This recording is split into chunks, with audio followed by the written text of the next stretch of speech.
আল্লাহর রসুল বলেন, কিয়ামতের পূর্বে এমন একটা অবস্থা হবে, আমার উম্মতগুলো ৭৩ দলে বিভক্ত হবে। কত দল বলেন না? কত দল? ৭৩। বনি ইসরাইল ৭২ দলে বিভক্ত ছিল, আমার উম্মত ৭৩ দলে বিভক্ত হবে। কুল্লুহুম ফিন্নার ইল্লা ওয়াহিদা, সবাই জাহান্নামে যাবে একদল ছাড়া। ওই একদল মা আনা আলাইহি ওয়া আসহাবি, যেই পথে আমি এবং আমার সাহাবীগণ চলেছেন। এক কথায় পরিচয় আহলুস সুন্নাহ ওয়াল জামাআহ, যারা সুন্নতওয়ালা, যারা সাহাবায়ে কেরামদের জামাতের অনুসারী,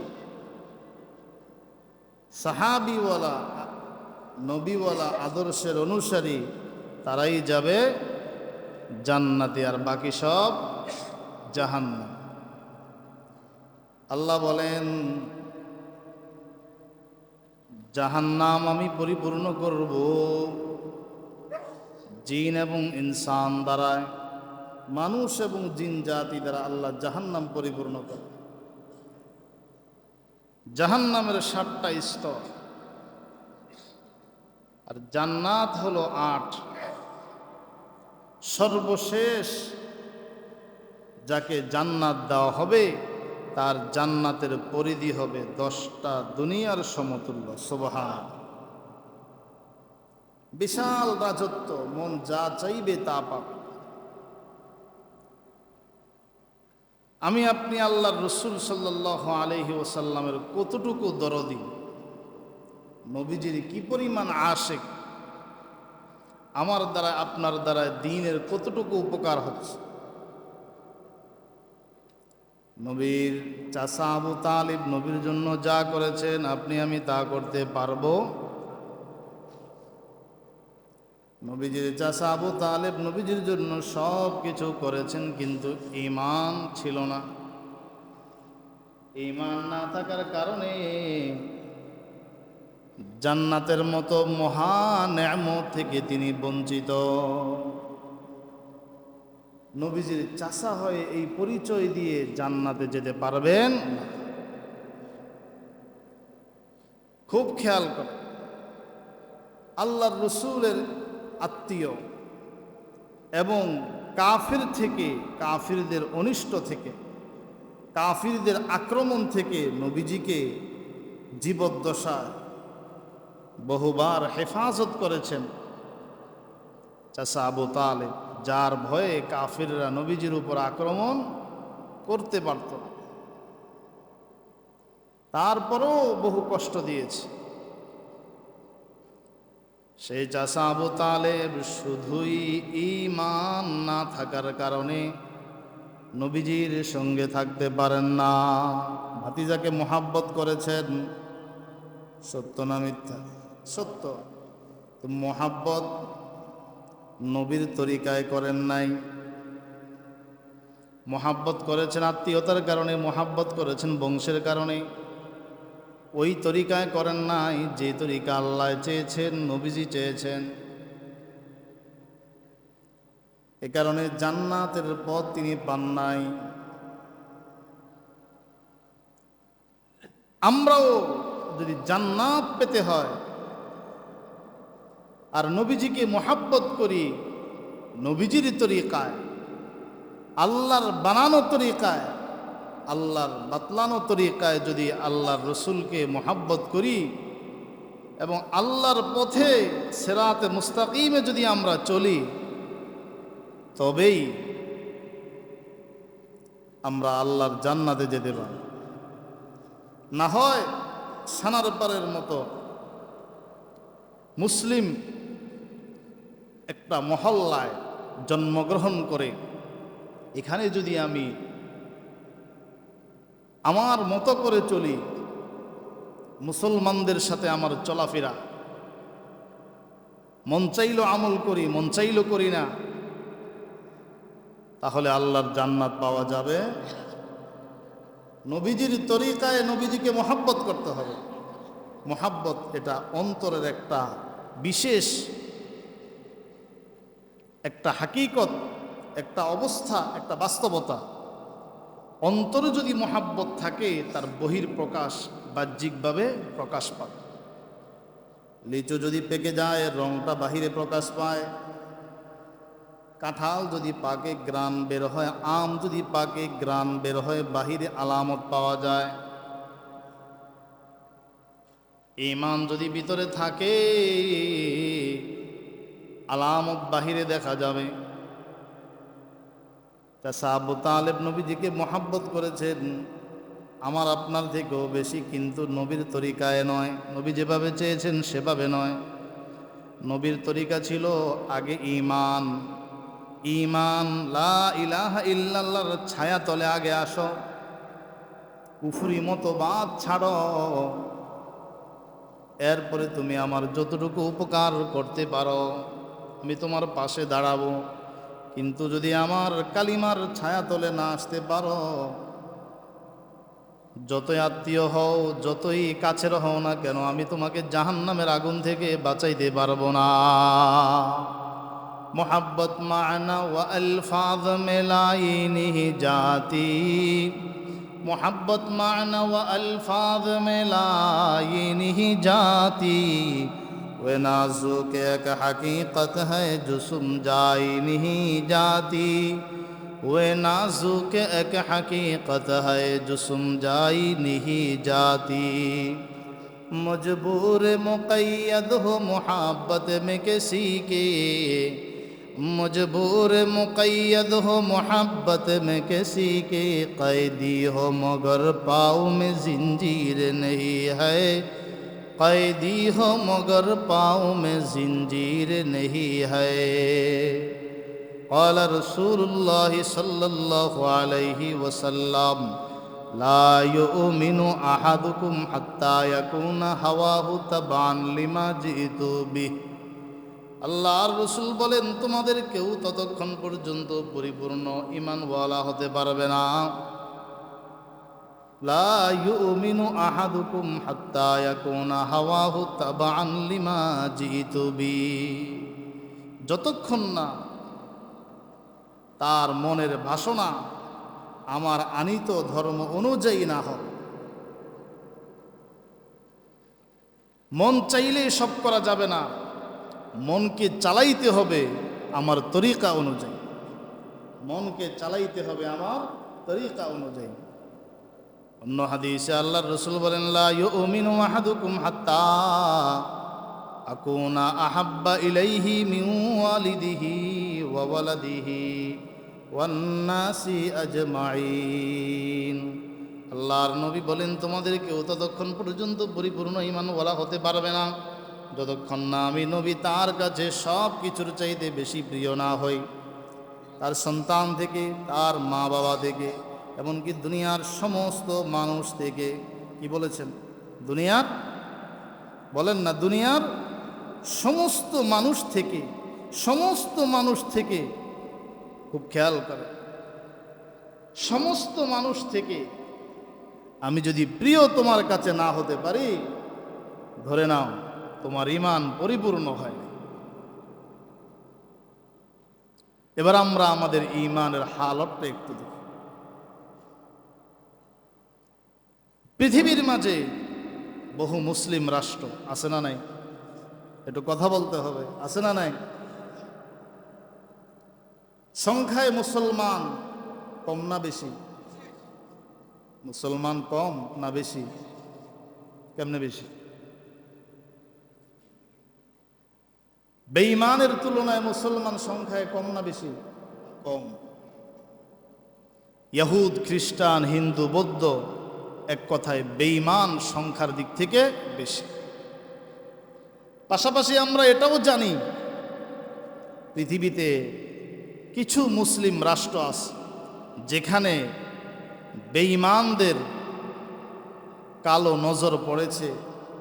আমার আপনার ভাই বোন, মা বোনেরা তাদের হাতে নির্যাতিত, গাড়ির নিচে তাদেরকে ফিসে ফেলা হচ্ছে, তাদের ঘর বাড়ি ভেঙে গুড়িয়ে দেওয়া হচ্ছে, তাদের নামাজ পড়ার কোনো মসজিদ রাখা হয় নাই, তাদের বিয়ে শাদীর কোনো ব্যবস্থা রাখা হয় নাই, তাদের উপরে বৃষ্টির মতো বোমা বর্ষণ চলছে।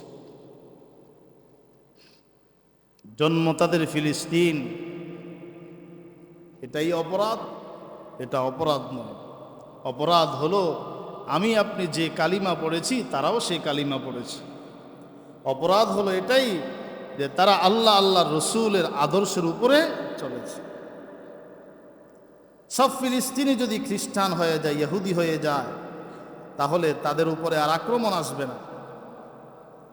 অন্যথায় যদি আল্লাহর তাওহীদ এবং রাসূলুল্লাহ সাল্লাল্লাহু আলাইহি ওয়াসাল্লামের রিসালাত স্বীকার করে লা ইলাহা ইল্লাল্লাহর ছায়াতলে যতক্ষণ থাকবে নির্যাতন আসবে। কাশ্মীরে নির্যাতন,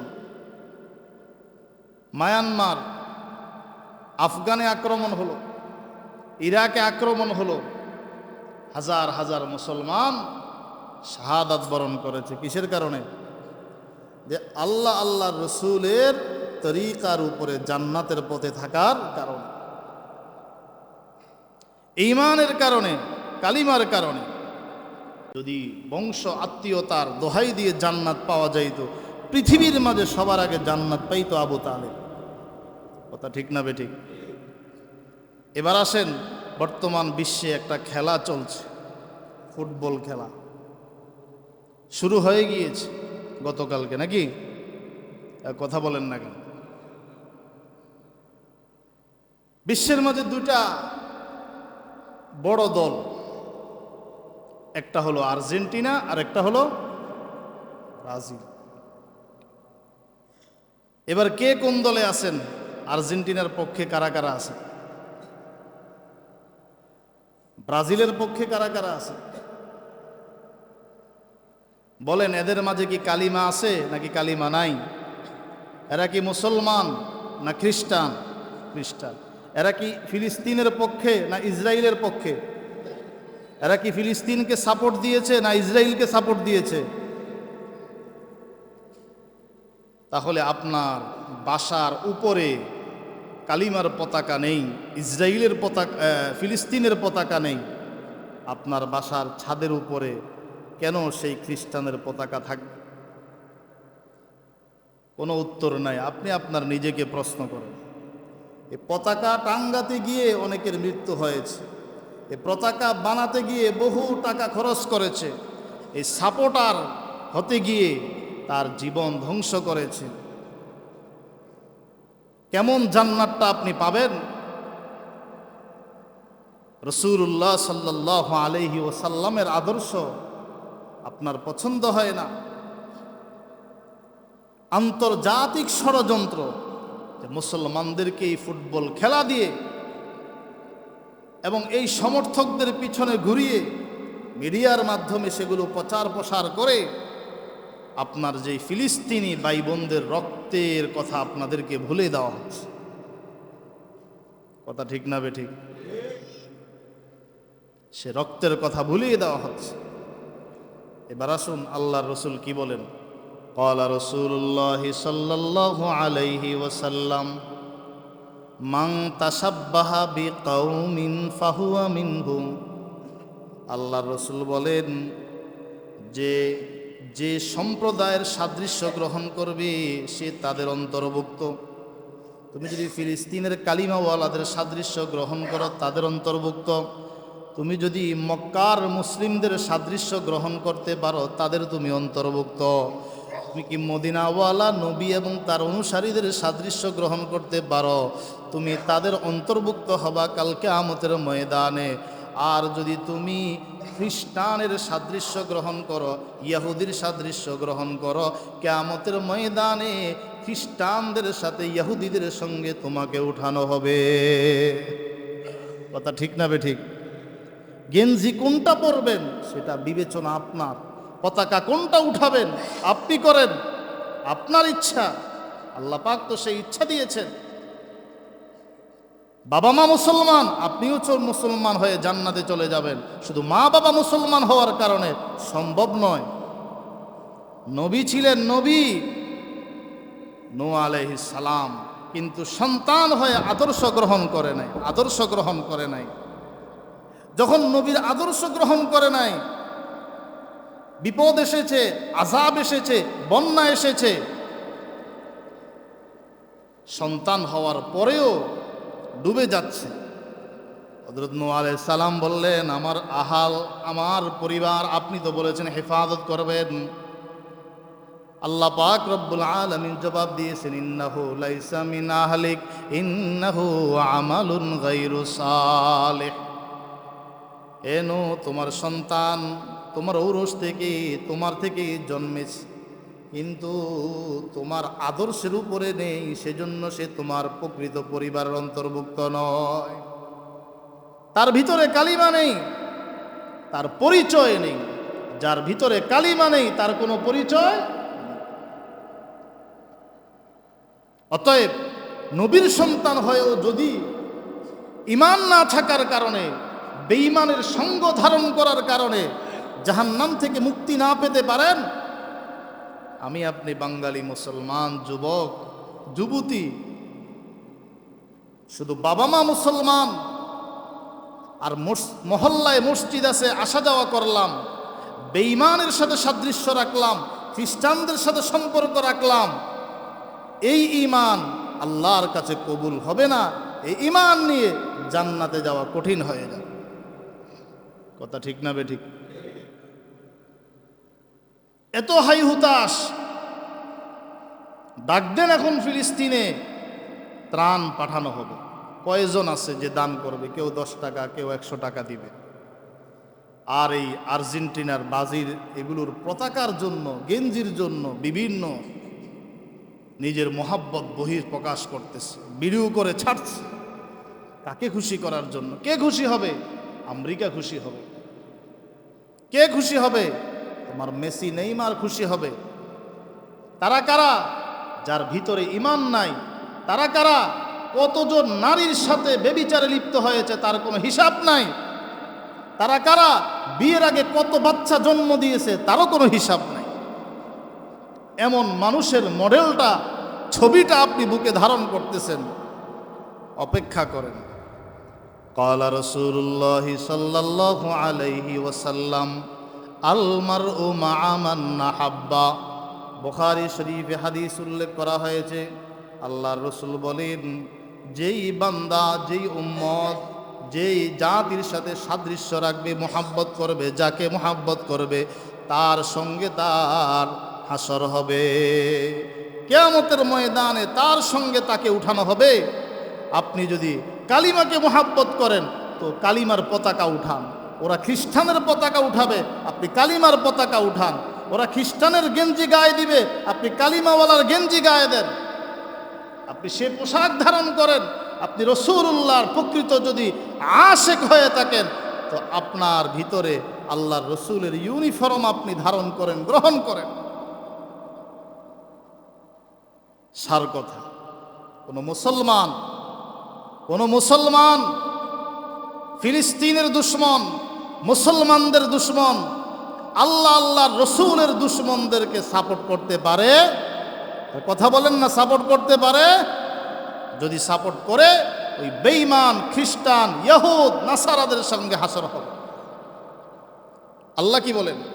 ইয়া আইয়ুহাল্লাযীনা আমানু লা তাত্তাখিযুল ইয়াহুদা ওয়ান নাসারা আউলিয়া। আইয়ুহাল্লাযীনা আমানু লা তাত্তাখিযুল ইয়াহুদা ওয়ান নাসারা আউলিয়া বা'দুহুম আউলিয়াউ বা'দ ওয়া মান ইয়াতাওয়াল্লাহুম মিনকুম ফাইন্নাহু মিনহুম ইন্নাল্লাহা লা ইয়াহদিল কওমায যালিমিন। আল্লাহ বলেন, হে ঈমানদার বান্দা বান্দীরা, লা তাত্তাখিযুল ইয়াহুদা ওয়ান নাসারা আউলিয়া, ইহুদ এবং খ্রিস্টানদেরকে তোমরা বন্ধুরূপে গ্রহণ করিও না। তারা একে অপরের বন্ধু। ইসরায়েল আমেরিকার বন্ধু, আর্জেন্টিনা আর ব্রাজিল তারা পরস্পর ইসরায়েলের বন্ধু। কথা ঠিক না বেঠিক? যে তাদেরকে মহাব্বত করবে, যে তাদের সঙ্গে ভালোবাসার সম্পর্ক করবে, যে তাদেরকে সাপোর্ট করবে, আল্লাহ বলেন ফাইন্নাহু মিনহুম, সেও তাদের দলের অন্তর্ভুক্ত। আর এই জালেম, এই নিমক হারাম সম্প্রদায়কে আল্লাহ পাক রব্বুল আলামিন পছন্দ করেন না। আল্লাহ জালেম নিমক হারাম সম্প্রদায়কে আল্লাহ পছন্দ করে না, যে আল্লাহ রসুলের মতো আদর্শবান নবী পাওয়ার পরেও বেঈমানকে সাপোর্ট করে, রসুলুল্লাহর সাপোর্ট বাদ দিয়ে বেঈমানের পিছনে ঘুরে, রসুলুল্লাহর ইউনিফর্ম বাদ দিয়ে বেঈমানের ইউনিফর্ম গ্রহণ করে। আল্লাহ রসুল বলেন ওরা জালেম, ওরা জালেম। কিয়ামতের ময়দানে জালিমদের কাতার উঠানো হবে। আপনি কোন পথে চলবেন আপনার সিদ্ধান্ত আপনার কাছে। হক কথা, কোরআনের কথা, সুন্নাহর কথা বলা আমাদের দায়িত্ব। বুঝানো, মানানো এটা তাকদীরের ব্যাপার, কপালের ব্যাপার। আল্লাহর পক্ষ থেকে হেদায়াত যদি থাকে মানুষ সঠিক রাস্তায় চলবে, ভুল পথ থেকে ফিরে আসবে। আর আল্লাহর পক্ষ থেকে যদি হেদায়াত না থাকে, হাজারো ওয়াজ করে, হাজারো নসিহত করে, হাজারো আইন করে কাউকে সোজা করা যাবে না। সর্বশেষ আরেকটি জরুরি কথা, এটা এখানে ইতি টানা হলো যে আমরা মুসলমান হিসাবে আমরা ইসরায়েল আমেরিকার বন্ধু যারা তাদেরকে সাপোর্ট করতে পারি না। তাদের পণ্য আমরা গ্রহণ করতে পারি না, তাদের লেবাস পোশাক আমরা গ্রহণ করতে পারি না। মন চাইলেও আপনি এমনি খেলতে অভ্যস্ত, খেলা দেখতে অভ্যস্ত, সেটা ভিন্ন হিসাব। কিন্তু এটা নিয়ে বাড়াবাড়ি করা, এটাকে বেশি হাইলাইট করা, নামাজ বাদ দিয়ে, ধর্ম বাদ দিয়ে, ইসলাম বাদ দিয়ে, এটা ইসলাম সমর্থন করে না। আপনি খেলেন, সতর ঢেকে আপনি খেলেন, নাভি থেকে হাঁটু পর্যন্ত এটা হলো পুরুষের সতর। এতটুকু পরিমাণ ঢেকে রাখা এটা ফরজ।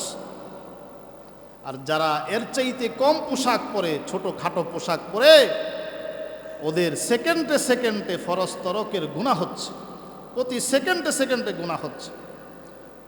তাদেরও গুনাহ, যারা তাদের দিকে তাকাবে তাদেরও কবিরা গুনাহ।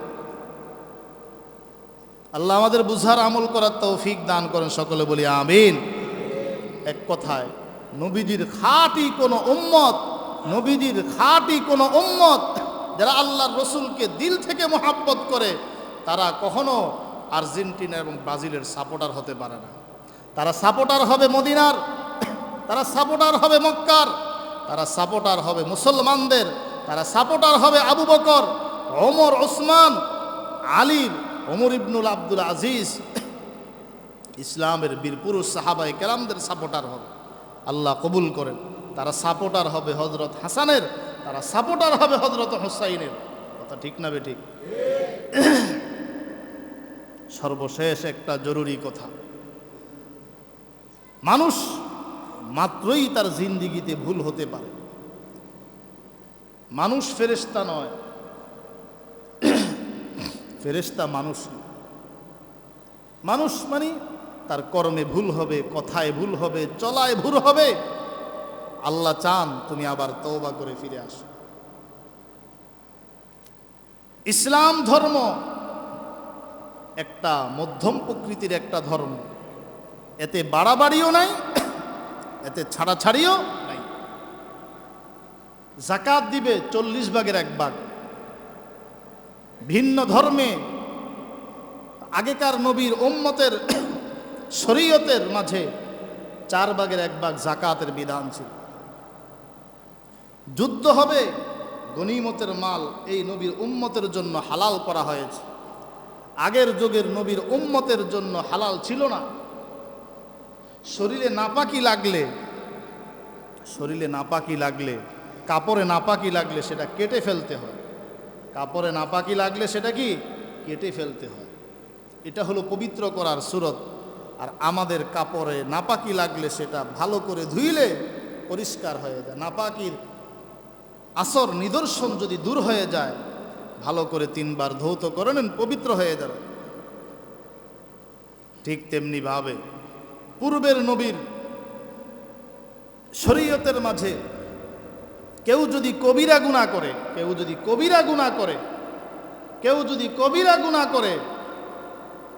তার কবিরা গুনার থেকে মুক্তির পথ হলো ফাকতুলু আনফুসাকুম, ফাকতুলু আনফুসাকুম, তো কল্লা ফালায় দাও। আখেরি নবীর উম্মত, তাওবার সূরত হলো গুনাহটা ছেড়ে দাও, ভবিষ্যতের জন্য পাক্কা ওয়াদা করো, বান্দার হক সংশ্লিষ্ট হলে আদায় করে দাও, চোখের পানি ছেড়ে আল্লাহর কাছে তাওবা করো, আল্লাহ তোমার জিন্দেগির সব গুনাহ মাফ করে দিবে। আরো জোরে বলেন, ছোট বড় সব গুনাহ আল্লাহ মাফ করে দিবে। ভুল মানুষের হয়। আদ্দিন হসপিটাল মগবাজার লাইসেন্স বাতিল করা হয়েছে। আদ্দিন হসপিটালের লাইসেন্স বাতিল করা হয়েছে কেন? ভুল চিকিৎসায় কয়েকজন রোগী মারা গিয়েছে। ভুল চিকিৎসা করলো কে? ডাক্তার। যেই ডাক্তারের চিকিৎসায় মারা গেল তাকে আইনের আওতায় আনা হয়। তাহলে ভবিষ্যতে কোনো ডাক্তার আর ভুল চিকিৎসা দিবে না। দেওয়ার আগে, ঔষধ সেবনের আগে, ইঞ্জেকশন পোস্ট করার আগে ভালো করে সে প্রেসক্রিপশন দেখবে, যাচাই বাছাই করবে। ঘুম থেকে উঠা দৌড়ায় ইঞ্জেকশন মারবে না। এটা হলো যে অপরাধ করেছে তাকে আইনের আওতায় আনা। এটা শরীয়তের বিধান, এটা রাষ্ট্রের বিধান। কিন্তু যে অপরাধ করে নাই, একজনের অপরাধের কারণে একটা প্রতিষ্ঠান বন্ধ, এটা রাষ্ট্রীয় আইনও নয়, শরীয়তের আইনও নয়। এই হসপিটালের দ্বারায় লক্ষ লক্ষ গরিব অসহায় মানুষের সেবা হয়েছে না? একটা ডাক্তারের ভুলের কারণে পুরো হসপিটালের উপরে আক্রমণ, বিরুদ্ধে সিদ্ধান্ত, এটার পিছনে ভিন্ন ষড়যন্ত্র আছে। এজন্য দেশের ইসলামিক স্কলার যারা, তারা সবাই প্রতিবাদ করছে যে এর পিছনে ষড়যন্ত্র আছে। একটা মাদ্রাসা একজন নুরানির শিক্ষক বা হেফজখানার শিক্ষক একটা ছাত্রকে নিয়ম বহির্ভূত বেত্রাঘাত করেছে, যেখানে মারধর নিষেধ। অপরাধ যে করলো সে অপরাধী। এর দ্বারাই পুরো মাদ্রাসা, পুরা স্কুল, পুরা প্রতিষ্ঠান বন্ধ করা, এটা যৌক্তিক না অযৌক্তিক? বলেন না, যৌক্তিক না অযৌক্তিক? কোনো প্রতিষ্ঠান, কোনো হসপিটাল, এমন কোনো গার্মেন্টস কারখানায় দুর্ঘটনা হতেই পারে, কিন্তু এটাকে কেন্দ্র করে প্রতিষ্ঠানের উপরে আক্রমণ, এটা মানবতা বিরোধী আইন। মানবতা বিরোধী আইন। মানুষ মাত্রই ভুল হতে পারে। একজন মানুষ 100-র মাঝে তার যদি 95টা ভালো কাজ থাকে, সেটাকেও আমার দেখতে হবে। 5টা, 2টা, 3টা ভুল থাকতে পারে, এই জন্যই তো তাকে মানুষ বলে। এই কথা ঠিক না বেঠিক? আমরা বিষয়গুলো বলার উদ্দেশ্য হলো, কাহার উপরে জুলুম হোক সেটা আমরা পছন্দ করি না। আল্লাহ আমাদের বুঝার আমল করার তৌফিক দান করেন। অন্যায়ভাবে লাইসেন্স বাতিল করা হয়েছে, আমরা চাই আদ্দিন হসপিটালের লাইসেন্স এটা পূর্ণ বহাল করা হোক। আপনারা সবাই একমত? আল্লাহ কবুল করেন, সকলে বলি আমিন।